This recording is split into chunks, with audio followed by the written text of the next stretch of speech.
নমস্কার, আমার চ্যানেলে তোমাদের সবাইকে স্বাগত। আজকের গল্প সদ্য সেবা ক্লিনিক, শৈল চক্রবর্তী। আরে দূর, তা কেন? বেশ করে খাটিয়ে নিতে হয়। তার মানে?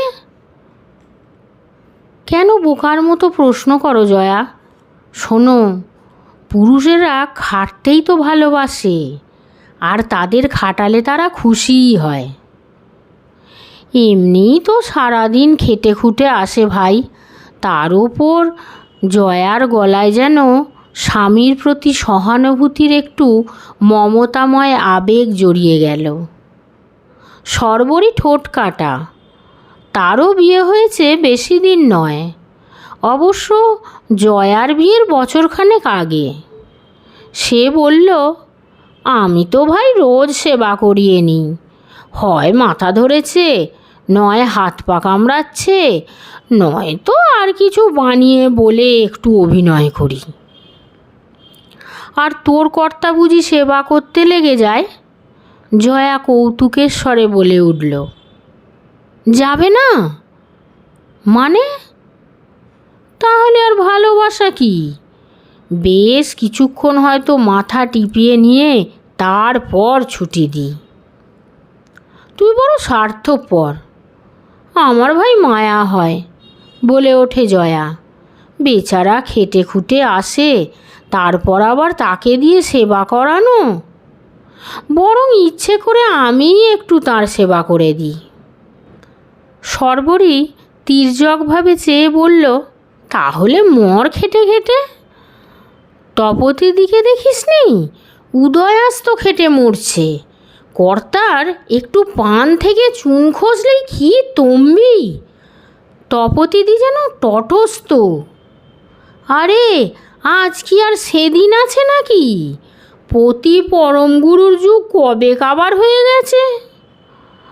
অন্য দেশে পড়ছি তো, মেয়েদের লিভ মুভমেন্ট চলছে। হ্যাঁ বাবা, সংসার কি শুধু আমার? তোমাকেও এর সমান অংশীদার হয়ে কাজ করতে হবে। কেনই বা আমরা ঝি চাকর বাঁদির মতো কেবল খেটে মরব? যাকগে ভাই, ওসব আমার মাথায় ঢোকে না, ভালোও লাগে না। জয়া মৃদু প্রতিবাদ করে প্রসঙ্গটা যেন এড়িয়ে চলে যেতে চায়।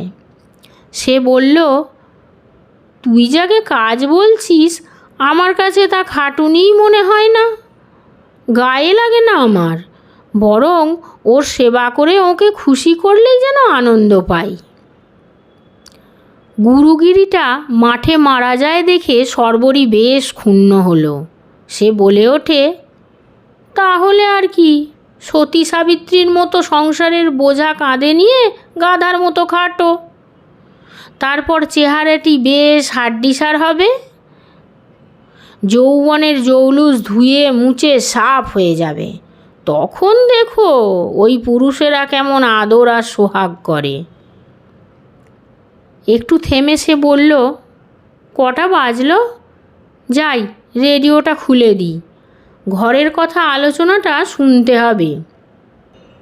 জয়া বুঝল সর্বরী চটেছে এবং তার বিদায় নেওয়াটাই চাইছে। সেও উঠে পড়ল। বাড়িতে এসে জয়া সর্বরীর কথাটা মনের মধ্যে উল্টে পাল্টে নেড়ে চেড়ে ভাবতে লাগলো। না, তার দ্বারা ওটা হবে না। তাছাড়া সুখেনের শরীরও তো খুব ভালো নয়, মাঝে মাঝে সে মাথা ধরা নিয়ে বাড়ি আসে। চলন্ত মনের গোপন কোণে একটা সেবা পাওয়ার কামনা মাঝে মাঝে উঁকি দিতে থাকে। তার স্বাস্থ্য খুবই ভালো, 3 বছর বিয়ে হয়েছে, অসুখ তার করে না বললেই হয়। তাই স্বামীকে কোনো দিন তার সেবা করতে হয়নি। কিন্তু একবার একটু সেবা পেতে দোষ কি? বেশ মিষ্টি লাগবে মনে হচ্ছে। একটু অভিনয় বই তো নয়, সেটুকু করা আর কি এমন শক্ত? মনে মনে খুব হেসে ওঠে জয়া। সুখের সেদিন একটু সকাল সকালে ফিরল অফিস থেকে, কিন্তু কেমন যেন দেখাচ্ছে, নাকে রুমাল দিচ্ছে বারবার, হাঁচি হচ্ছে, চুলগুলো উস্কো খুস্কো। কি গো, এমন সময় খাটে শুয়ে কেন? বলল সুখেন। না, এমনি শরীরটা ভালো লাগছে না তাই। তোমার কি হলো তাই বলো। আমার কি হয়নি তাই বলো। কাঁচা সর্দি, বোধহয় টেম্পারেচার উঠেছে, মাথা খসে যাচ্ছে। একটু গরম জল হলে, কিন্তু তোমার তো শরীর খারাপ। না না, আমার কিছু হয়নি, দিচ্ছি গরম জল করে। কি করবে, ফুটবাত নেবে নাকি? হ্যাঁ, তাতে বোধহয় রিলিফ হবে। আর ঘরে ওষুধপত্র কিছু আছে কি, অ্যাসপিরিন জাতীয় কিছু? দেখছি খুঁজে। জয়া চলে গেল রান্নাঘরে, হিটারে জল চাপালো, ওষুধের তাক খুঁজে বার করলো অ্যাসপিরিন। তারপর মাথার কাছে বসে সুখেনের গায়ে চাপা দিয়ে তার সেবা করতে লাগলো। কোথায় ভেসে গেল তার অভিনয়ের পরিকল্পনা। সুখেনকে ঘুম পাড়িয়ে সে নিশ্চিন্ত হলো। দুদিন পর সুখেন অফিসে গিয়ে গোবিন্দকে দেখতে পেল না। কি হলো তার, হঠাৎ অ্যাবসেন্ট হওয়া? যাই হোক, আজ একবার ফেরার পথে খবর নিতে হবে। বিকেলে ওর বাড়িতে গিয়ে সুখেন দেখে শ্রীমান গোবিন্দচন্দ্র বহাল তবিয়তে খাটে অর্ধশয়ান। কি ব্যাপার? সুখেন বলে ওঠে। আমি ভাবলুম হয়তো শরীর বিগড়েছে, নয়তো। দেখো সুখেন, ভাবছি একটা ক্লিনিক খুলব। কি বললে? ক্লিনিক? ক্লিনিং মানে ড্রাই ক্লিনিং? আরে না না, ক্লিনিক। ওগো, আমাদের 2 কাপ চা এনে দাও তো। গোবিন্দ কার উদ্দেশ্যে ব্রডকাস্ট করলো যেন, তারপর বলল, মানে ডাক্তারখানা, বুঝলি না? ঝড়ের মতো জোরে ঢুকে সর্বরী বলল, তবু যদি ডাক্তারি বিদ্যাটা থাকতো পেটে। শুনুন না ঠাকুরপো, কাল কি কাণ্ড করে এসেছে, কাল থেকে প্রাণ যাচ্ছে আমার। কি ব্যাপার, কি হয়েছিল কাল? সুখেনের মুখে জিজ্ঞাসার চিহ্ন। বলছি, বসো। তুমি যাও, আমাদের একটু গরম পানীয় পাঠিয়ে দিয়ে তারপর আবার ওই মালিশটা একবার পিঠে। এখন ওসব হবে না, বলেই সর্বরী অন্তর্হিত হলো। বুঝলি সুখেন, আমার তো একটু ডাক্তার বাতিক আছে জানিস। আর এটা গৃহিণীর কল্যাণেই। ওর দেহে কোনো না কোনো উপসর্গ লেগেই আছে। একটা পার্টস যেন আউট অফ অর্ডার হয়েই চলেছে। আজ বুকের ব্যথা, কাল মাথার যন্ত্রণা, পরশু পা কামড়ানো, ইত্যাদি। আর কত বলবো।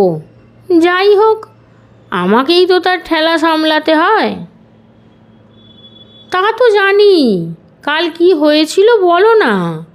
আমার হাতে বেশি সময় নেই, জয়া আবার ভাবছে, বলে উঠল সুখেন। কাল পড়েছিলুম এক ডাক্তারের পাল্লায়। তবে গোড়া থেকেই বলি। কই গো, চানাচুর আছে নাকি? পরশু অফিস প্রত্যাগত আমার দৃষ্টিগোচর হলো সর্বরী কাত, মানে রোগীর পর্যায়ে শয্যায় শয়ান। কি করি, পত্রপাঠ বেরুতে হলো। ওর কাছে যেটুকু বিবরণ পেলাম, তারই অ্যান্টিডোট কোনো দাওয়াই যদি পাওয়া যায়। এখন কথা হলো, কোন ডাক্তারের কাছে যাই? অনেককেই তো চিনি। বুকের ব্যথা যখন তখন হেলা ফেলা করা যায় না। ডাক্তার বাগচি? না, ও বড় কড়া ওষুধ দেয়, এক গাদা অ্যান্টিবায়োটিক হয়তো খাইয়ে দেবে। ডক্টর গুপ্ত? না, ও বড় দেরি করে কেস সারায়।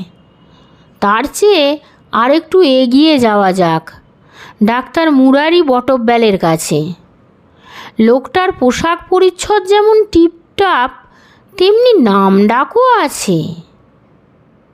কিন্তু বেজায় ভিড়। এখন গিয়ে যদি বসি তাহলে আমার টার্ন আসতে রাত কাবার হয়ে যেতে পারে। 5 দিন আগে থেকে তো আর অ্যাপয়েন্টমেন্ট করা নেই। তাহলে হ্যাঁ, মনে পড়েছে, ওই তো হার্ডওয়্যারের দোকানটা। কতটা আর এখান থেকে? ওটা পেরোলেই ডাক্তার দয়াল চাকি, খুব অমায়িক লোক। রোগী দেখে দেখে কপালের ভুরু পর্যন্ত সাদা করে পাকিয়ে ফেলেছেন। যাচ্ছি, হঠাৎ মনে হলো লোকটা কিন্তু বড্ড বেশি কথা বলে। কান দুটি খুলে বসে থাকতে হবে। তাও ক্ষতি ছিল না, না হয় একটু রাতই হবে। কিন্তু গান বাজনার প্রসঙ্গ এলে হয় একবার। বাবা, এককালে নাকি ডাক্তার চাকি খেয়াল গাইতো শুনেছি। তারপর কোথায় গেলে বলো দেখি? সুখেন হাতঘড়িটা দেখে নেয় একবার। শোনো না, গোবিন্দ চায়ে চুমুক দিয়ে বলল, হঠাৎ মনে পড়ে ডাক্তার চোংদারের কথা। উনি নাকি আবার আমার গিন্নির কি যেন হন শুনেছি। একটু হাঁটতে হবে, এই যা। তা হোক, আমি চাই সর্বরীর একটা থরো চিকিৎসা। মিনিট 10-এর রাস্তা বেশ ছুটে ছুটেই গেলাম। কে জানে যদি হার্টের অসুখ হয়, একটা তড়িঘড়ি ব্যবস্থা তো করা দরকার। ডাক্তার চোংদারের প্রকাণ্ড চেম্বার, উপরে বোর্ডে লেখা সদ্য সেবা ক্লিনিক। বাড়ির নিচে নার্সিংহোম আছে আবার। যাই হোক, তখন আমার দাঁড়াবার অবস্থা নয়। মনে মনে ভাবছি, কষ্ট একটু মনে হবে বটে, তবে সদ্যব্রতর মতো ডাক্তার পাওয়া ভাগ্যের কথা। কি যত্ন করেই যে দেখেন তা তো শুনেছি। আর এত চটপট ব্যবস্থা ইন্ডিয়াতে কোথাও আছে কি না সন্দেহ। রোগীদের বলতেই হয় না। উনি বলেন রোগীকে বসিয়ে রাখা মানে তার রোগ বাড়িয়ে দেওয়া। তাই লোকজন দারোয়ান যেমন জমজমাট তেমনি কেতাদুরস্ত। কিন্তু এ কি? সিঁড়ি দেখেই মাথা ঘুরে গেল। 3 তলায় উঠতে হবে যে। লিফট অচল। লোডশেডিংয়ের কল্যাণে থাক সে কথা। দুর্গা নাম জপ করে লাভ মারলুম, মানে একটা করে ধাপ ডিঙিয়ে ডিঙিয়ে উঠতে চাই আমি। 3 তলায় ওঠবার পথে স্ট্রেচারবাহিত এক মহিলাকে নামতে দেখলুম। তাছাড়া অধোগামী কি 3 জন পুরুষ্টু লোকের সঙ্গে কলিশন হয়নি যে তা নয়, তবে পড়িনি। অতি কষ্টে পদস্খলন বাঁচিয়ে যখন 3 তলায় উঠেছি, তখন আমার বাকশক্তি আছে কি না মালুম পাচ্ছি না। কামারের হাঁপড়ের মতো বুকটা ধড়াস ধড়াস করছে। ডাক্তারকে পাওয়া গেল? সুখেনের প্রশ্ন। আরে শোনো, আমার কাহিনীর অন্তিমে আসতে দাও। এখনো অনেক বাকি। আমি তো উঠেছি ডাক্তারের ফ্ল্যাটে। ডাক্তার আছেন? সামনে একজনকে পেয়ে প্রশ্নটা করি প্রায় স্বগতোক্তির মতো। নিশ্চয়ই আছেন, আসুন আসুন, এই তো তাঁর চেম্বার বলেই টলটলয়মান আমাকে হাত ধরে টানলো একজন। সেই মুহূর্তে একটি বেঁটেখাটো বলিষ্ঠা মহিলা, নার্সই হবে, এসে দাঁড়িয়েছে এবং আমাকে অনুসরণ করছে। একটা ঘরে ঢোকবার মুহূর্তে নার্স বলল, এ ঘরে কেন? দেখে মনে হয় হার্ট পেশেন্ট, কার্ডিওলজির ঘরে নিয়ে চলুন। না ডাক্তারবাবু, এরকম পেশেন্টকে তার চেম্বারেই দেখবেন বলেই দুজন অ্যাসিস্ট্যান্ট সবলে আমাকে টান মারল। মহিলা বলেই পরাজয় স্বীকার করবে কেন? নার্সেরও তো অধিকার আছে। সেও আমার একটা হাত বাগিয়ে ধরে সজোরে আকর্ষণ করছে। টানাটানির দুঃসহ মুহূর্তে আমার অবস্থা বুঝতে পারছো। আমি অতি কষ্টে বললুম, দেখুন আমি এসেছি ডাক্তারবাবুর কাছে। বুঝেছি, চলুন না, আমরা আপনাকে ঠিক জায়গাতেই নিয়ে যাচ্ছি বলেই ওরা হিড়হিড় করে টানতে টানতে আমাকে একটা ঘরের সামনে এনে হাজির করলো। তারা আমাকে অব্যাহতি দেওয়ার পর হয়তো 1 সেকেন্ড হবে, নার্সটি যে এতক্ষণ প্রায় নিষ্ক্রিয় ছিল সে আমাকে তীব্রভাবে আকর্ষণ করল। শক্তিতে সে কম যায় না। অবলীলাক্রমে আমাকে টেনে এনে ফেলল আরেকটি ঘরের দ্বার দেশে। 3 নম্বরই হবে হয়তো। আমি স্রোতের টানে কুটোর মতো নিজেকে সমর্পণ করে নিশ্চিন্ত হয়েছি। করবার কিছুই নেই, দেখাই যাক কি হয়। ইতিমধ্যে কয়েকজনের কথাবার্তা কানে এলো। একজন বলল, অ্যাক্সিডেন্ট, নিঘাত চাপা পড়তে। আর একজন বলে উঠল, আরে না, মৃগী রোগ দেখো নাই, ওই রোগ হইছে। কতক্ষণ যে এভাবে কেটেছে বলতে পারবো না। হঠাৎ কার্ডিওলজির ঘরের দ্বারপথ দিয়ে ডাক্তার চোংদার উঁকি দিলেন। ডাক্তারবাবু! আমার ডাকটা আর্তনাদের মতো বেরিয়ে এলো মুখ দিয়ে। ডাক্তার সদ্যব্রতর চশমাটা কপালে তোলা, হাতে স্টেথো, গম্ভীর মুখ, আমার সামনে দাঁড়ালেন। আমার মুখের দিকে স্থির দৃষ্টি নিবদ্ধ। ডাক্তারবাবু, আমি এসেছিলাম বাড়িতে আমার স্ত্রী। Stop, don't talk. বজ্র নির্ঘোষ ধ্বনিত হলো। চশমাটা ঠিক করে আমার মুখটা ভালো করে দেখলেন। চেহারাটা করেছেন কি? মুখের রং যেন ফুলস্কেপ কাগজ, ব্লাডলেস। ওহে, শিগগির ওকে টেবিলের ওপর শোয়াও, আমি আসছি। ডাক্তারবাবু, আমি রুগী নই, চিৎকার করে বলে উঠি। আরে চুপ করুন মশাই, কথা বলতে বারণ করলেন না? মাথার শিরাগুলো ছিঁড়বেন নাকি? বলেই দুজন আমাকে টেবিলের ওপর চিৎপাত করে শুইয়ে দিল। তোমাকে শোয়ালো আর তুমিও শুয়ে পড়লে? টিপ্পনি কাটল সর্বরী। আরে সে অবস্থায় যদি পড়তে তো বুঝতে পারতে। গোবিন্দ বলতে থাকে, ওঠবার বহু চেষ্টা করেছি কিন্তু কোনো ফল হয়নি। আমার পা দুটো চেপে আছে একজন খৈনি খাওয়া তাগড়া চাপরাশি, আর কাঁধ দুটো চেপে ধরেছে সেই অ্যাসিস্ট্যান্ট মহোদয়। ডাক্তার চোংদার আমার চেয়েও যেন কাঁপছেন মনে হলো। মুখে বিড়বিড় করছেন, এ কেস অফ হাইপার টেনশান, করোনারির পদক্ষেপও হতে পারে, এক্ষুনি ব্যবস্থা করা দরকার। শোনো, ডাক্তারিটা আমার পেশা নয়, এটা আমার ব্রত। রোগীকে প্রম্পটলি অ্যাটেন্ড করা হলো আমার মোটো, সেটা কোনো হাসপাতালে পাবে না। যাও বটুক, দাঁড়ালে হবে না। ডাক্তারবাবু, আমার সর্বশক্তি সঞ্চয় করে বলতে চাই, ডাক্তারবাবু, আমার স্ত্রী। আমার আওয়াজ ডুবিয়ে বজ্র নির্ঘোষ ধ্বনিত হলো। আরে রাখো তোমার স্ত্রী, আগে নিজে বাঁচো, বুঝলে? আত্মানং সত্যতং রক্ষ, শাস্ত্রের কথা। হ্যাঁ, এনেছো? জড়াও ওটা ওর হাতে। হাতে রাবার ব্যান্ডটা লাগানো ছিল।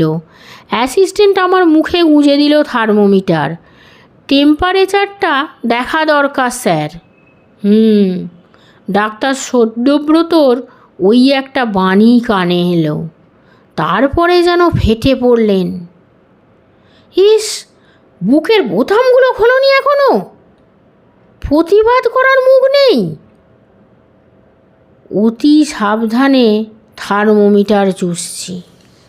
ফরফর করে বোতাম ছিঁড়ে আমার বক্ষদেশে স্টেথো লাগালেন ডাক্তার চোংদার।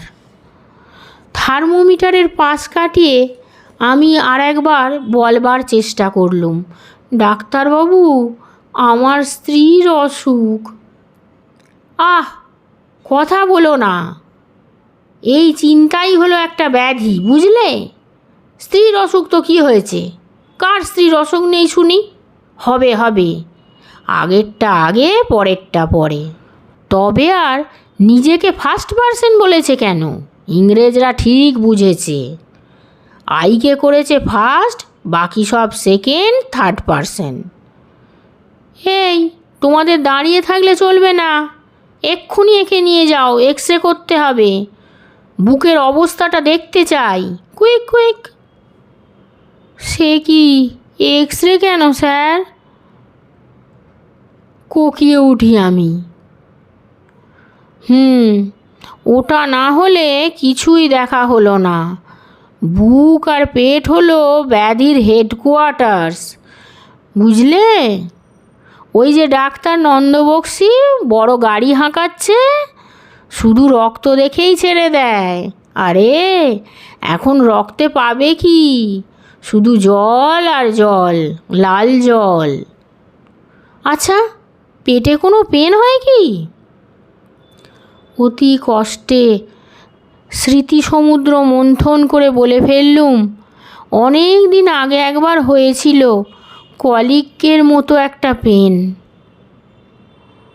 এই তো যা ভাবছি, ওই কলিকের সূত্র ধরেই এগুতে হবে।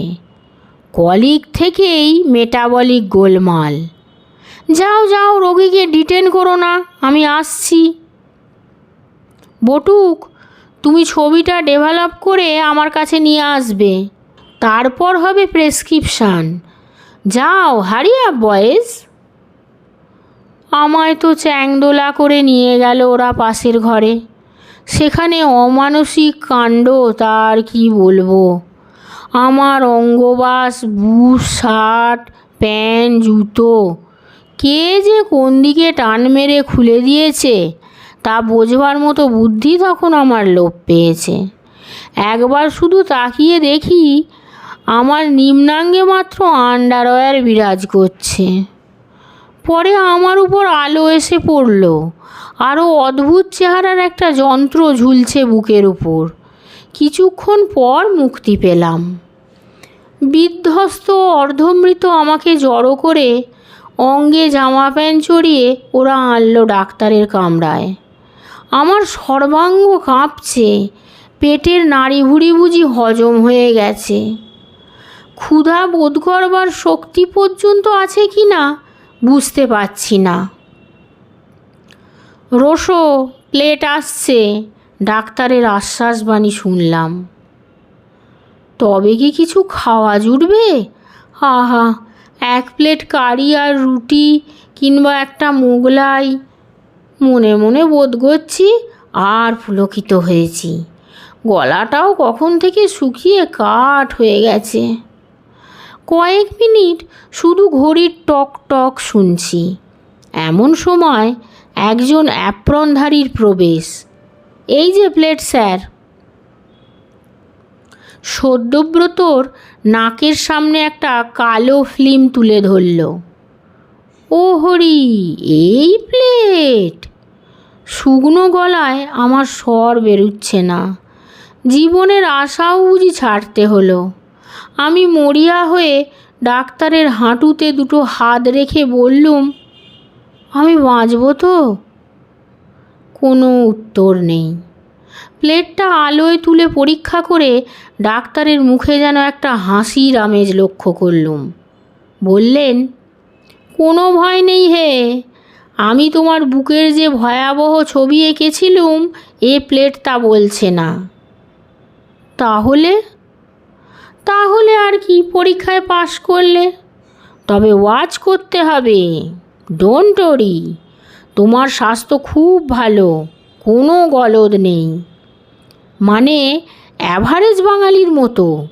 তোমার স্বাস্থ্য ভালো বলতে হবে। God had saved you, young man, you are all right. মনে মনে ভাবছি, যেটুকু রাইট ছিলাম এখন আর তা নেই। টলতে টলতে বাইরে এলুম। মনে হচ্ছে কেবলই ডাক্তারের এটা একটা সান্ত্বনা ছাড়া আর কিছু নয়। মোটেই ভালো নেই আমি। এই নিন আপনার বিলটা। অ্যাসিস্ট্যান্ট একটা কাগজ ধরিয়ে দিল আমার হাতে। দেখি 36 টাকা 75 পয়সা। পরীক্ষা, এক্স রে, ডাক্তারের ফিজ, নার্স ইত্যাদি যাবতীয় বাবদে একুনে ওই টাকা। পকেট হাতড়ে দেখি 5টা টাকার মতো হলো। আর হাতে নিয়ে বললুম, এর বেশি একটা পয়সাও নেই। কিন্তু তাতে কি হয়েছে, বাকিটা পরে দেবেন। আমাদের লোক যাবে। কি যেন আপনার ঠিকানাটা? মনে যা এলো বলে দিলুম। গলির নামটা ভুল করিনি, তবে যতদূর মনে হয় নম্বরটায় কিছু গড়বড় হতে পারে। তারপর বাড়ি এলুম কি করে তা বলতে পারবো না। তবে যখন এলুম তখনই না এলে থানার লোকরা হয়তো চারিদিকে ছোটাছুটি লাগিয়ে দিত। সর্বরীকে দেখে মনে পড়ল ওরই একটা পেন হয়েছিল এবং তার জন্যই ওষুধ আনতে ছুটেছিলাম। তবু যা হোক, মনে পড়েছিল, এই আমার ভাগ্য। আবার ফোড়ন কাটল সর্বরী। সে কথা গায়ে না মেখে গোবিন্দ বলল, হ্যাঁ, তারপর সেবা করেছে বটে সর্বরী, তবু সেই ধকল কাটতে কম করে 2 দিন লাগলো। একটা ওষুধও কি যেন খাইয়েছিল। সুখেন ঘড়ি দেখে উঠে দাঁড়ালো। বলল, তোমার কিন্তু উচিত ছিল বৌদিকে নিয়ে যাওয়া, মানে যার অসুখ। আপনি থামুন তো, সর্বরী ধমক দিয়ে ওঠে। আমি যাব কোন দুঃখে? আমি তো তখন সেরে গেছি। আর যদি আমি যাই তাহলে কি চুপচাপ থাকতুম ওর মতো? চেঁচিয়ে এক কাণ্ড করে বসতুম, বুঝলেন? সুযোগ পেতে না, চাপা গলায় শুধু বলে গোবিন্দ। করে নিতে হয়, তুমি যেমন। হ্যাঁ, গোবিন্দ যেন একটা আলোর সন্ধান পেয়ে বলে ওঠে, একটা কাজ হলো, আমার একটা চেক আপ হয়ে গেল এই যা। আর ডাক্তার সদ্যব্রতকে ধন্যবাদ যে এই 2 দিন সর্বরীর কোনোই অসুখ নেই। তাছাড়া আমিও বেশ সেবা যত্ন পাচ্ছি, যা কোনো দিন পাইনি। এই মিথ্যে বলবে না। না, মিথ্যে নয়, সেবা একজনই করেছে শুধু, সে আমি। জয়ার সঙ্গে সর্বরীর পরে দেখা হয়েছে।